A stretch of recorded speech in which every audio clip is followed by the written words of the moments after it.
অনেক পুরুষ আছে চুন থেকে নুন খসলেই তোমাকে আমি আর রাখবো না, তোমার সাথে আমার আর চলবে না।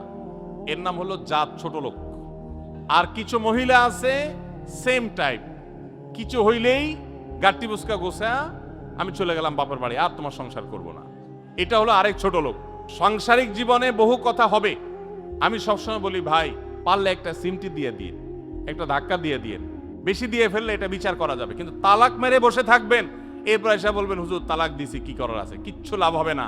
বাইতুল মুকাররমের খতিব সাহেব, হারামাইনের ইমাম সাহেবরা সবাই যদি একসাথে হইয়াও বসে, আপনার তালাক হওয়ার সম্পর্ক জোড়া লাগানোর ক্ষমতা পৃথিবীর সব হুজুরদেরও নেই।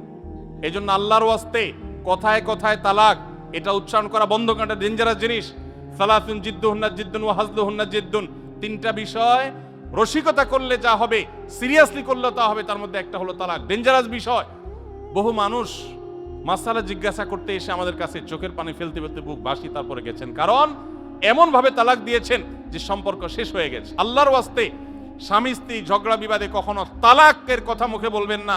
তালাক যদি দিতেই হয় ঠান্ডা মাথা আগে ভাববেন, আলেমদের সাথে এবং আইনবিদদের সাথে এবং আপনার গুরুজনদের সাথে, মুরব্বীদের সাথে, বিচক্ষণ মানুষদের সাথে পরামর্শ করবেন, তারপর ডিসিশন নেবেন। এটা হুটহাট বলার জিনিস না।